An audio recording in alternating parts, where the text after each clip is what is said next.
Guys, ये तो हम सब जानते ही हैं कि मच्छर हमारे खून को चूसने के लिए हमें काटता है। लेकिन जब वो काट रहा होता है तो वो कुछ एक ऐसी चीज करता है जो सुन के आप हैरान रह जाओगे।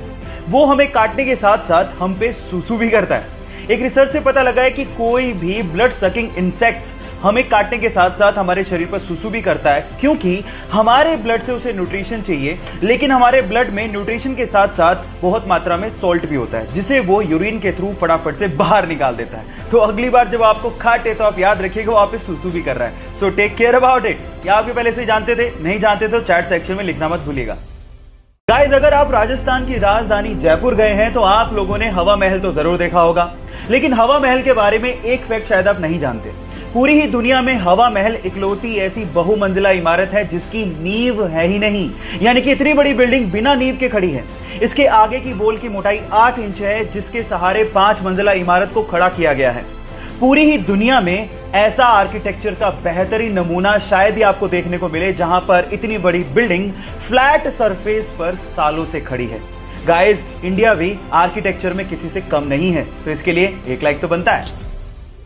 प्लास्टिक हमारे लिए, एनिमल्स के लिए, समुद्री जीवों के लिए और इस एनवायरनमेंट के लिए बहुत खतरनाक है, क्योंकि इसको यूज करने के बाद उसका क्या किया जाए ये नहीं पता, क्योंकि अपने आप से खत्म नहीं होते। अब इसका ऑल्टरनेट क्या है? साइंटिस्ट लोगों ने इसका ऑल्टरनेट निकाल लिया है, जिसे हम सोलू बैग के नाम से जानते हैं। एक्चुअली सोलू बैग कैल्शियम कार्बाइड और नेचुरल रबर के कॉम्बिनेशन से बनाया जाता है। अब ये दिखता है एकदम प्लास्टिक के जैसा है, लेकिन इसकी खास बात यह है कि जैसे यूज करने के बाद आप इसको पानी में डालेंगे, ये पानी में चुटकियों में डिसॉल्व हो जाता है। और साइंटिस्ट लोगों का यह भी कहना है कि गलती से भी वो पानी किसी ने पी लिया तो उसके लिए कोई खतरा नहीं है। बस प्रॉब्लम यह है कि मॉनसून के दिनों में इसको इस्तेमाल करना थोड़ा सा डेंजरस है, क्योंकि अपने आप से डिसॉल्व हो जाता है। लेकिन अपनी प्रकृति के लिए हम लोग इतना कॉम्प्रोमाइज तो कर ही सकते हैं। क्या आपको पहले से बात पता थी? और नहीं पता थी तो चैट सेक्शन में लिखना मत भूलिएगा। गाइस, अगर आप लोगों को क्रिकेट में इंटरेस्ट है तो मेरे एक सवाल का जवाब दीजिए। मेरा सवाल यह है कि पूरी दुनिया में ऐसा कौन सा देश है जिसने 60 ओवर, 50 ओवर और 20 ओवर का वर्ल्ड कप, यानी तीनों वर्ल्ड कप जीते हों? क्या आपके पास जवाब है? मैं आपको देता हूं। वो है हमारा देश इंडिया। गाइस, इंडिया ने 1983 में कपिल देव की कप्तानी में 60 ओवर के वर्ल्ड कप जीता। उसके बाद 2007 में धोनी की कप्तानी में T20 वर्ल्ड कप जीता, और उसके बाद फिर से 2011 में धोनी की कप्तानी में 50 ओवर का वर्ल्ड कप भी जीता। क्या आप पहले से बात ये जानते थे? और अगर नहीं जानते थे तो चैट सेक्शन में लिखना मत भूलिएगा। प्लास्टिक वाटर पोल्यूशन आज की बहुत बड़ी समस्या है। हम लोग ध्यान नहीं देते, जिसकी वजह से कचरा, प्लास्टिक ये सीवर लाइन से बहता हुआ हमारी नदियों को पोल्यूट कर रहा है। अब इसका समाधान क्या है? ऑस्ट्रेलिया के एक छोटे से शहर ने बहुत सिंपल सा इसका समाधान निकाला है। उन्होंने सीवर लाइन के आगे बहुत बड़े बड़े से नेट बांध दिए।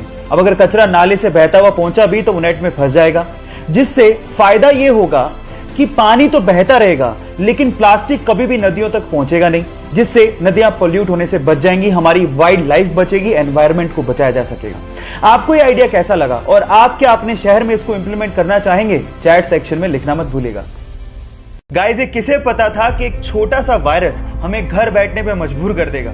और फिर उसके बाद आज से 33 साल पहले शूट हुआ एक पौराणिक सीरियल हमें दोबारा से दूरदर्शन पे देखने को मिलेगा, और उसके बाद यही सीरियल पूरी ही दुनिया में व्यूअरशिप के झंडे गाड़ देगा।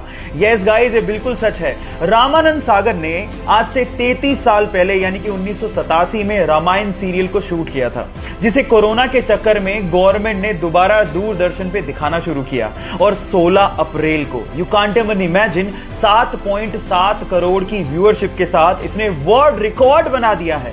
इससे पता लगता है कि भारतीय कला और भारतीय इतिहास के चाहने वाले पूरी दुनिया में बहुत लोग हैं।